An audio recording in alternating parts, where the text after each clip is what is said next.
Complete shutdown সফল করতে বেলা 11টা থেকেই উত্তরার আজমপুর রাজলক্ষ্মী হাউস বিল্ডিং এলাকার প্রধান সড়কে অবস্থান নেয় আন্দোলনকারীরা। রাজধানীর গুলিস্তানে এই মুহূর্তে আমরা দেখছিলাম নিষিদ্ধ সংগঠন ছাত্রলীগের একটি বিক্ষোভ মিছিল বের করছে। সহযোগী সংগঠনের নেতাকর্মীরাও এই সংঘর্ষে জড়ায় এবং এখন কিন্তু বলা চলে তিন পক্ষের সংঘর্ষ চলছে, রীতিমতো রণক্ষেত্রেও পরিস্থিতি। বাংলাদেশের রাজনৈতিক বাস্তবতায় মোহাম্মদ ইউনূস যতই চেষ্টা করুন, শেখ হাসিনা তাকে বারবার পরাজিত করে দিচ্ছেন। যতবার জুলাই সন্ত্রাসীরা শেখ হাসিনাকে কিংবা তার দল আওয়ামী লীগকে থামিয়ে দেওয়ার চেষ্টা করছে, ততবার যেন বহুগুণ বেশি শক্তি নিয়ে তারা জ্বলে উঠছে। কি ঠিক বলছি না? আপনি জানেন আমি ঠিক বলছি। ওয়াকারুজ্জামান শেখ হাসিনাকে জানিয়েই সব সিদ্ধান্ত নিচ্ছিলেন, এই বিশ্বাস যে শেখ হাসিনা করেন না। আর শেখ হাসিনা যে ওয়াকারুজ্জামানের সেই ভূমিকা নিয়ে, আগস্টের ভূমিকা নিয়ে সন্দেহ করেন, তার উত্তর মিলে এই একটি লাইনে, যেখানে তিনি বলছেন মানে আদৌ এক্সটার্নাল প্রেসার, বাইরের কোনো চাপ ছিল কিনা এবং কি ধরনের চাপ ছিল সেটা আমি বলতে। আমরা যারা রাজনীতি খেয়াল করি তারা খেয়াল করেছে জামায়াত সহ আরও 7টা দল, মোট 8টা দল নানা দাবিতে মাঠে আছে। সংসদের নিম্নকক্ষেও পিআর, গণভোট নভেম্বরে হতে হবে। সম্প্রতি তারা একটা নতুন দাবি নিয়ে বেশ কঠোর হওয়ার আভাস দিয়েছেন। সেটা হচ্ছে সরকারের 3 জন উপদেষ্টার ব্যাপারে তাদের অভিযোগ তারা প্রধান উপদেষ্টাকে জানাবেন এবং তাদের অপসারণ চাইবেন। প্রধান উপদেষ্টার প্রিয় দর্শক, আপনাকে স্বাগত আরেকটি নিউজে। প্রিয় দর্শক, বাংলাদেশের নির্বাচন প্রেক্ষাপটে যে পরিস্থিতি সৃষ্টি হয়েছে তারই আলোকে আবারও হাজির হলাম কয়েকটি ভিডিও নিয়ে। ইতিমধ্যে এই ভিডিওর অংশবিশেষ দেখেছেন। ভিডিওর অংশবিশেষ দেখেই বুঝতে পারছেন আজকের ভিডিওটি কতটা গুরুত্বপূর্ণ। তাই দর্শক বলবো, ভিডিওটা না টেনে সম্পূর্ণ ভিডিওটি দেখে আপনার মূল্যবান মতামত কমেন্ট করে জানান। ধন্যবাদ সবাইকে। বাংলাদেশের রাজনৈতিক বাস্তবতায় মোহাম্মদ ইউনূস যতই চেষ্টা করুন, শেখ হাসিনা তাকে বারবার পরাজিত করে দিচ্ছেন। যতবার জুলাই সন্ত্রাসীরা শেখ হাসিনাকে কিংবা তার দল আওয়ামী লীগকে থামিয়ে দেওয়ার চেষ্টা করছে, ততবার যেন বহুগুণ বেশি শক্তি নিয়ে তারা জ্বলে উঠছে। কি ঠিক বলছি না? আপনি জানেন আমি ঠিক বলছি। চলুন আরো বিস্তারিত বলি। মানুষ বুঝতে শুরু করেছে যে রাজনীতির মাঠে কার পেছনে গিয়ে দাঁড়াতে হয়। আজকে টিকিট দিছি কয়জনের হাত জাগান? জান্নাতের টিকিট পাইছেন কে কে? হাত জাগান, তরুণরা হাত জাগাও। আমি কিন্তু নিরাপদ বাংলাদেশের আন্দোলন করতে গিয়ে সেই টিএসসিতে ছাত্রলীগের হামলার শিকার হয়েছি। সেই নির্বাচনটার পরে দেখতেছি যে সাদিক কায়েম উনি হলের ভিতরে আপনার হচ্ছে নৌকা নৌকা মিছিল করতেছে আর সেলফি তুলতেছে। আবার দুর্গা পূজায় গিয়েও বলে এটা বাঙালি জাতির উৎসব। নওয়াজুবিল্লাহ। চাকরি রাখার জন্য মানুষ এইভাবে নিজের ঈমান নষ্ট করে। আমরা একই মুদ্রার এপার এবং ওপার, এটাই হলো একদিকে রোজা আরেকদিকে হলো পূজা। কোনো কোনো সময় মানুষ ভুল করতে পারে, বিভ্রান্ত হতে পারে, কিন্তু ভুল আর ভ্রান্তি কাটলেই মানুষ যখন ফিরে দাঁড়ায় তখন এই অবৈধ অরাজনৈতিক শক্তিকে যে সরে যেতেই হয় সেটা শেখ হাসিনা এবং তার দল আওয়ামী লীগ প্রমাণ করে দিচ্ছে।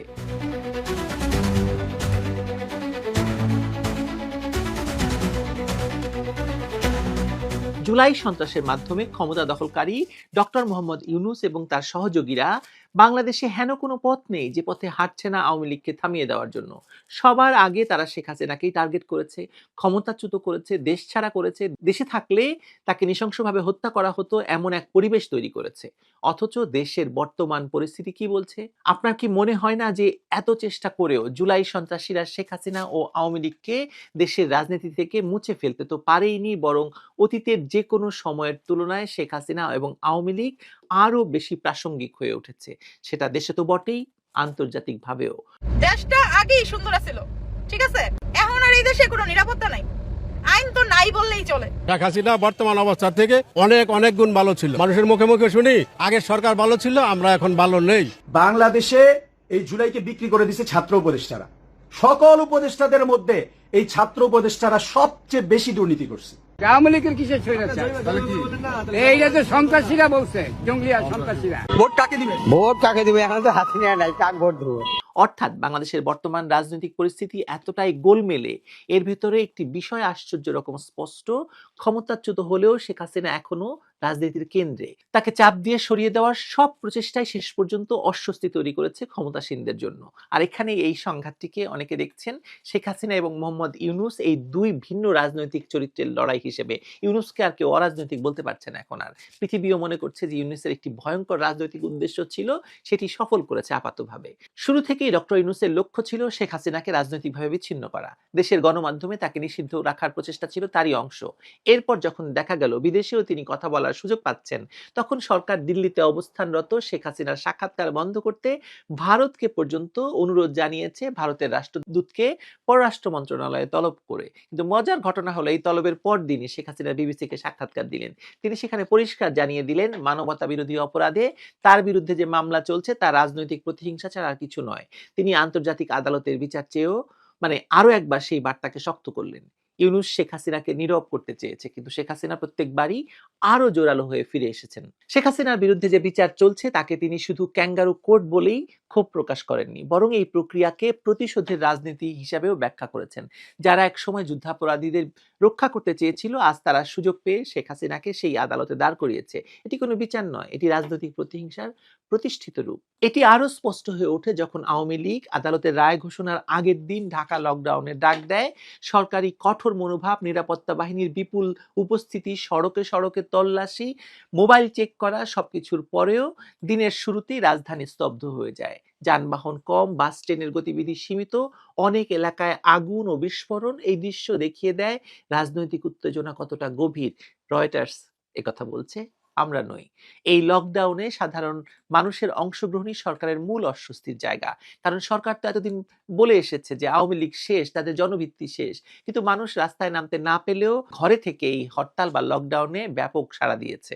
এর কারণ কি জানেন? কারণ হচ্ছে বিগত 16 মাসের অভিজ্ঞতা মানুষকে বুঝিয়েছে আওয়ামী লীগ ওয়াকারুজ্জামান শেখ হাসিনাকে জানিয়েই সব সিদ্ধান্ত নিচ্ছিলেন, এই বিশ্বাস যে শেখ হাসিনা করেন না। আর শেখ হাসিনা যে ওয়াকারুজ্জামানের সেই ভূমিকা নিয়ে, আগস্টের ভূমিকা নিয়ে সন্দেহ করেন, তার উত্তর মিলে এই একটি লাইনে, যেখানে তিনি বলছেন আদৌ এক্সটার্নাল প্রেসার, বাইরের কোনো চাপ ছিল কিনা এবং কি ধরনের চাপ ছিল সেটা আমি বলতে পারবো না।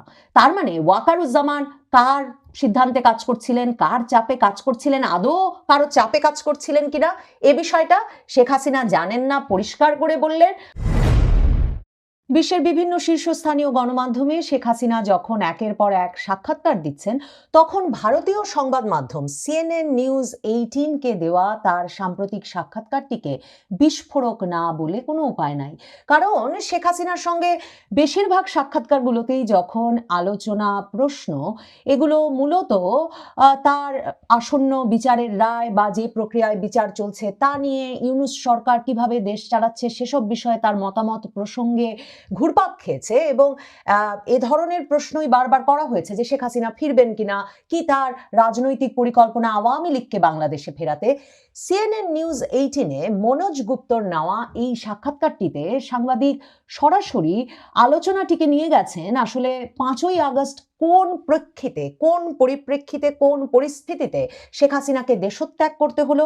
ওয়াকারুজ্জামান সরাসরি প্রশ্ন করা হয়েছে, সেনাপ্রধান ওয়াকারুজ্জামানের তখন কি ভূমিকা ছিল, সামরিক এবং বেসামরিক একটি পক্ষের মধ্যে একটা ষড়যন্ত্র বা পূর্ব পরিকল্পিত ষড়যন্ত্র তিনি দেখেন কিনা, মার্কিন যুক্তরাষ্ট্রের সেখানে কি ভূমিকা ছিল, চীনের কি ভূমিকা ছিল, ভারত কিভাবে তার ভারতে অবস্থানের বিষয়টি দেখছে, এমন সব প্রশ্ন। আমাদের প্রত্যেকেরই ভীষণ একটা কৌতূহলের জায়গা, সেনাপ্রধান ওয়াকারুজ্জামান সত্যিকার অর্থেই সামরিক অভ্যুত্থান ঘটিয়েছিলেন কিনা। আমি বরাবর বলে এসেছি এটা একটা পরিষ্কার সামরিক অভ্যুত্থানের ঘটনা। 3 তারিখেই সেনাপ্রধান ওয়াকার বলে দিয়েছিলেন যে তিনি আর শেখ হাসিনা সরকারের নির্দেশনা মেনে চলবেন না। তিনি বলে দেন নাই কাউকে, তিনি এ বিষয়ে আলাপ আলোচনা করেছিলেন তার জুনিয়র অফিসারদের সঙ্গে সেনা সদরের এক দরবারে, আর সে খবর ছড়িয়ে পড়েছিল। কিন্তু সেনাপ্রধান ওয়াকারুজ্জামান এরপরেও শেখ হাসিনার সঙ্গে শীর্ষ পর্যায়ের আইন শৃঙ্খলা রক্ষাকারী কর্মকর্তাদের সঙ্গে যেসব বৈঠক, সে সময়ের পরিস্থিতি সামাল দেওয়ার যেসব বৈঠক, সেসবে ঠিকই যোগ দিয়ে যাচ্ছিলেন, শেখ হাসিনাকে আশ্বাস দিয়ে যাচ্ছিলেন। এমনকি 4 তারিখ গভীর রাত পর্যন্ত 5 তারিখের মার্চ টু ঢাকা কর্মসূচি কিভাবে ঠেকানো হবে সে বৈঠকেও উপস্থিত ছিলেন সেনাপ্রধান ওয়াকারুজ্জামান। কিন্তু 5 তারিখ সেনাবাহিনী মার্চ টু ঢাকা কর্মসূচি কোনো এলাকায় ঠেকায় না, যে গুরুত্বপূর্ণ পয়েন্টগুলোতে তার বাহিনীকে প্রহরায় রাখার সিদ্ধান্ত নেন সেনাপ্রধান ওয়াকারুজ্জামান নিজেই ঢাকাকে আরো বেশি সুরক্ষিত রাখতে, সেই পয়েন্টগুলো থেকেই, যেমন উত্তরা সহ সেই পয়েন্টগুলো থেকেই তিনি সেনাবাহিনীর প্রহরা উঠিয়ে নেন এবং মানুষের ঢল ঢুকতে দেন।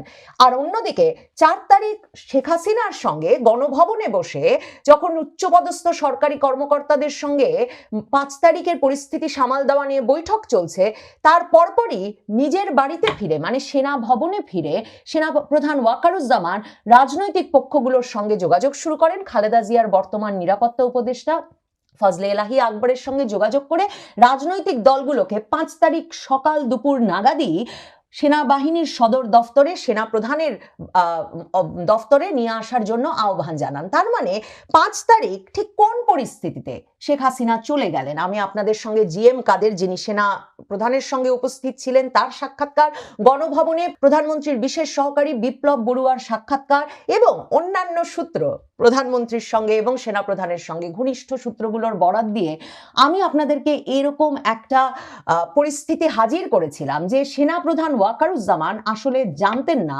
শেখ হাসিনা সেনাবাহিনীর একটি বিমানে করে ভারতের পথে রওনা হয়েছেন এবং এই সিদ্ধান্ত নিয়ে ফেলেছেন যে তিনি গণভবন ছাড়বেন এবং ভারতের দিকে যাবেন। কারণ সেনাপ্রধান তখন সেনা নিবাসে ব্যস্ত রাজনৈতিক দলগুলোর সঙ্গে আলোচনায় পরবর্তী সরকার কিভাবে গঠিত হবে সে বিষয়ে। তো এই পরিস্থিতিতে এতটুকু এই বিষয়গুলো যখন আমাদের আবছা আবছা জানা, আমরা যখন এক একজন নানা রকম সূত্র মিলিয়ে এক একটি তত্ত্ব হাজির করছি, আরেক দল প্রশ্ন করছেন যে এই বিষয়গুলো তো আসলে সেনাপ্রধান আর তৎকালীন প্রধানমন্ত্রী শেখ হাসিনা ছাড়া আর কারো পক্ষে নিশ্চিত করা সম্ভব নয়, কাজেই এগুলো শেষ পর্যন্ত একটা সন্দেহ কিনা, একটা ধারণা কিনা, এসব বিষয়ে যখন আলাপ আলোচনা বন্ধই হয় না। আমি সবসময় বলি, যতদিন শেখ হাসিনা না মুখ খুলবেন ওয়াকারুজ্জামানের ভূমিকা নিয়ে, ততদিন নিশ্চিত করে বলা মুশকিল হবে যে ওয়াকারুজ্জামান কি করেছিলেন 5ই আগস্ট, আর কেনই বা শেখ হাসিনা, যাকে আমরা সাদা চোখে কু বলছি, তিনি তাকে কু বলছেন না। এই বিষয়গুলোর ফয়সালা আসলে শেখ হাসিনাকেই করতে হবে। CNN নিউজ 18-এ শেখ হাসিনার দেওয়া সাক্ষাৎকারটি আমার কাছে সে কারণেই বিস্ফোরক, কারণ এই প্রথম শেখ হাসিনাকে কেউ সরাসরি প্রশ্ন করলেন যে ওয়াকারুজ্জামানের ভূমিকা সেদিন কি ছিল বা সে সময়টায় কি ছিল, এবং শেখ হাসিনার সঙ্গে ওয়াকারুজ্জামান, সেনাপ্রধান ওয়াকারুজ্জামানের কি বিষয়ে কথা হয়েছিল এবং কি পরিস্থিতিতে শেখ হাসিনাকে বাংলাদেশ ছাড়তে হলো। এবং এই প্রত্যেকটি সাক্ষাৎকার শেখ হাসিনা যেহেতু ইমেইলের মাধ্যমে উত্তর দিয়ে দিচ্ছেন, কাজে ভাববার কোনো কারণ নাই যে সাংবাদিক তিনি অন্য কোনোভাবে উত্তর দিয়েছেন এবং সাংবাদিক সেই উত্তরটিকে নিজের মতো ইন্টারপ্রেট করে বা কোনোভাবে ভাষাটা নিজের মতো পড়ে নিয়ে লিখেছে। কাজেই শেখ হাসিনা সুচিন্তিত উত্তর দিয়েছেন, তার বিশ্লেষণ জানিয়েছেন এবং এই সাক্ষাৎকারটিতে মনোজ গুপ্ত শুরুই করেছিলেন তার সাক্ষাৎকারটি এই প্রশ্ন করে শেখ। আমরা যারা রাজনীতি খেয়াল করি তারা খেয়াল করেছে জামায়াত সহ আরও 7টা দল, মোট 8টা দল নানা দাবিতে মাঠে আছে। সংসদের নিম্নকক্ষেও পিআর, গণভোট নভেম্বরে হতে হবে। সম্প্রতি তারা একটা নতুন দাবি নিয়ে বেশ কঠোর হওয়ার আভাস দিয়েছেন। সেটা হচ্ছে সরকারের 3 জন উপদেষ্টার ব্যাপারে তাদের অভিযোগ তারা প্রধান উপদেষ্টাকে জানাবেন এবং তাদের অপসারণ চাইবেন। প্রধান উপদেষ্টার ভাষণের পর তারা একটা বৈঠক করেন, সেই বৈঠকের পরে যে ব্রিফিং, সেখানে এই 3 উপদেষ্টা সম্পর্কে আসে। এখন প্রশ্ন হচ্ছে তারা এবং কেন জামায়াত এই ধরনের আচরণ করছে। একটা কথা একটু বলে রাখা ভালো, জামায়াতে ইসলামী এর আগেও 3 জন উপদেষ্টার কথা প্রধান উপদেষ্টাকে জানিয়েছে বলে আমরা জানি, এবং সেটা একজন গুরুত্বপূর্ণ মানুষ, এই সরকারের একজন উপদেষ্টা জনাব ফাজুল কবির খানের একটা স্টেটাস থেকে আমরা জানতে পেরেছি। সেখানে তিনি রীতিমতো ইমেজ দিয়ে দেখিয়েছেন বিএনপি 3 জন, জামায়াত 3 জন এবং এনসিপি 5 জনের কথা বলেছে। এবং সারপ্রাইজিংলি এনসিপির 5 জনের মধ্যে জামায়াতের 3 জনও আছে, সাথে আরও 2 জন। তো তখন জামায়াত যে 3 জনের কথা বলেছে বলে জনাব ফাজুল কবির চৌধুরী আমাদের সামনে এনেছিলেন, সেটা হচ্ছে জনাব আসিফ নজরুল, জনাব সালেউদ্দিন আহমেদ এবং জনাব ওয়াহিদুদ্দিন মাহমুদ, এই 3 জনের কথা। কিন্তু মানবজমিনের এই রিপোর্টটা আপনারা যদি একটু দেখেন, আমি আপনাদেরকে পড়তে অনুরোধ করব। সেখানে বিভিন্ন সূত্র ইন্ডিকেট করে এখানে অন্য 3 জন, মানে একজন কমন আছেন ডক্টর সালেউদ্দিন আহমেদ, কিন্তু বাকি 2 জনের জায়গায় অন্য 2 জন যেটা ছিল আসিফ নজরুল এবং ওয়াহিদুদ্দিন মাহমুদ, তাদের জায়গায় 2 ছাত্র উপদেষ্টার কথা সারপ্রাইজিংলি এসছে। তাদের যুক্তিটা এইরকম, মাহফুজ আলম সম্পর্কে অবশ্য জামাতের ক্ষোভের কথা আমি বিভিন্ন সময় শুনেছি বিভিন্ন সোর্স থেকে, এখানেও এটা আছে। সেটা হলো তিনি একবার জামায়াত সম্পর্কে মানে মওদুদিবাদ নিয়ে এনসিপিকে উদ্দেশ্য করে স্ট্যাটাস দিয়েছিলেন এটা জামাতকে ক্ষুব্ধ করেছে বলে বিভিন্ন সূত্রে জানা যায় এবং পত্রপত্রিকাতে এসছে, মেইন স্ট্রিমে এখানেও এটা আছে। তো মাহফুজ আলম তো আছেনই, জানাব আসিফ মাহমুদ নির্বাচন করতে যাচ্ছেন ঢাকায় এবং তার সাথে বিএনপির এক ধরনের বোঝাস পড়া হচ্ছে, আন্ডারস্ট্যান্ডিং হচ্ছে, এটা ধারণা করে তারা সম্ভবত আসিফ মাহমুদের বিরুদ্ধে দাঁড়িয়েছেন বলে বলছেন। আর ডক্টর সালেউদ্দিন আহমেদ তাদের চোখে মানে খারাপ হয়ে থাকলেন এখনও, কারণ তাদের ইসলামী ব্যাংক ইস্যুতে তিনি সম্ভবত তাদের মতো করে কাজ করছেন না, এটা এখানে ইঙ্গিত আছে।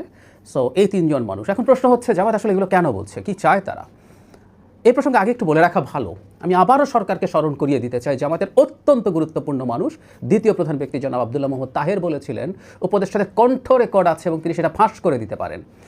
কথাটা স্মরণ করে রাখি, একটা মানুষ ইল্লিগাল একটা জিনিস তার কাছে আছে, কে এটা করেছে, কে দিয়েছে, সরকারের উচিত তাকে জিজ্ঞাসাবাদ করা, সরকারের প্রশাসনের আইনশৃঙ্খলা রক্ষাকারী বাহিনীর উচিত তাকে ক্ল্যারিফিকেশনও দিতে হবে জাতির সামনে। তারা একটা বিরাট রাজনৈতিক দল, তারা ইসলামী রাজনীতি করেন, তারা সৎলোকের শাসনের কথা বলেন, তাদেরকে জানাতে হবে কার কার রেকর্ড আছে বা কীভাবে তিনি সেটা পেয়েছেন, যেটা সবচেয়ে জরুরি। এটা কি বৈধভাবে করা হয়েছে নাকি এটা অবৈধভাবে করা হয়েছে? উনি কণ্ঠ রেকর্ড বলছেন, ফোন কল রেকর্ড বলেননি, সেটা কি ফোন ইন্টারসেপ্ট করে হয়েছে নাকি কোনো একটা উপদেষ্টা পরিষদের মিটিংয়ে বসে বসে কেউ রেকর্ড করে তাদের কাছে দিয়েছে? সম্ভবত তাদের কাছে তথ্য আছে, এগুলো সরকারের অন্তত তাকে ডেকে জিজ্ঞাসাবাদ করা উচিত এবং জনগণকে জানানো উচিত যে আমরা জানাব তাহেরকে এই জিজ্ঞাসাবাদ করছি। কারণ জনগণের জানতে হবে একজন রাজনৈতিক দলের গুরুত্বপূর্ণ নেতা এই সময়ে এই দলটা গুরুত্বপূর্ণ আছে বলেই তিনি আইনের ঊর্ধ্বে চলে গেছেন, এটা যেন না হয়। এবার আসি জামাত কেন এটা করছে সেই ব্যাপারে। আমি ধারণা করি এই মুহূর্তে নানা রকম নিয়োগ হচ্ছে, বিশেষ করে ডিসি নিয়োগ হচ্ছে বিভিন্ন জায়গায়, এবং ডিসি নিয়োগ নিয়েও নানান রকম ঝামেলা দেখছি। দিন নিয়োগ করে দুদিন যেতে না যেতে পরিবর্তন করা, তো সরকার খুবই চাপের মধ্যে আছে ধারণা করা যায়। ডিসিরা রিটার্নিং অফিসার হবেন, ইউএনওরা অ্যাসিস্ট্যান্ট রিটার্নিং অফিসার হবেন। সো এসব পদায়ন সম্ভবত এখন গুরুত্বপূর্ণ হয়ে ওঠার কারণে সরকারের উপরে চাপ জারি রাখতে চাইছে জামাত। এই চাপ জারি রাখার মাধ্যমে তারা তাদের কিছু দাবি এর মধ্যে ঢুকিয়ে দিতে চায়। তারা তাদের পছন্দ মতো ডিসি নিয়োগ চাইতে পারে বা অন্য কোথাও নিয়োগ, জামাত তো বিভিন্ন জায়গায় তাদের নিয়োগ করছেন। সো এসব কারণ হওয়ার সম্ভাবনা বেশি। আমি বলছি না যে তারা এটা অপসারণ করে ফেলতেই হবে, এই ধরনের অবস্থানে যাবেন, কিন্তু এই ধরনের অনাস্থা তারা জানান দেবেন। আরেকটা কথা একটু বলে রাখা দরকার, ডক্টর ইউনূস কি শিশু? মানে ওনারা তাদের বক্তব্যে বলছেন 3 উপদেষ্টা বা আরও কিছু উপদেষ্টা মিলে তাকে ভুল বোঝান এবং তাকে মিসগাইড করেন। যদি সেটা হয়ে থাকে, ডক্টর ইউনূস যদি এতটাই শিশুতোষ মানসিকতার এবং বুদ্ধির মানুষ হয়ে থাকে, তো ডক্টর ইউনূসের এখনই পদত্যাগ করা উচিত। জামাতে তার পদত্যাগ চাওয়া উচিত, যে মানুষটাকে 3 জন উপদেষ্টা মিলে উল্টোপাল্টা করিয়ে ফেলতে পারেন। এই জুলাই সনদ নিয়ে যে ভাষণ দিয়েছেন তিনি সেই প্রসঙ্গে বলছেন, যদিও আমি বলছি এটা জামাতের আসলে একেবারে ফালতু রেটরিক। জামাত মোটেও খারাপ অবস্থায় নেই, বরং এই ঘোষণায় বিএনপিকে খারাপ অবস্থায় নেওয়া হয়েছে। কিন্তু আমি প্রেডিক্ট করেছিলাম সেই ভিডিওতে ডক্টর ইউনূসের ভাষণের পর যে জামাত নানান রকম অসন্তোষ দেখাবে, অসন্তোষ খেলা করবে, ভান করবে, ঠিক এটা ভানের পার্ট। কিন্তু জামাতের কথা যদি সত্য হয়, তাদের প্রধান উপদেষ্টার পদত্যাগ চাওয়া উচিত। 3 জন উপদেষ্টা মিলে তাকে যে কোনো কিছু মিটগায়। প্রিয় দর্শক, সম্পূর্ণ ভিডিওটি দেখার জন্য আপনাকে ধন্যবাদ।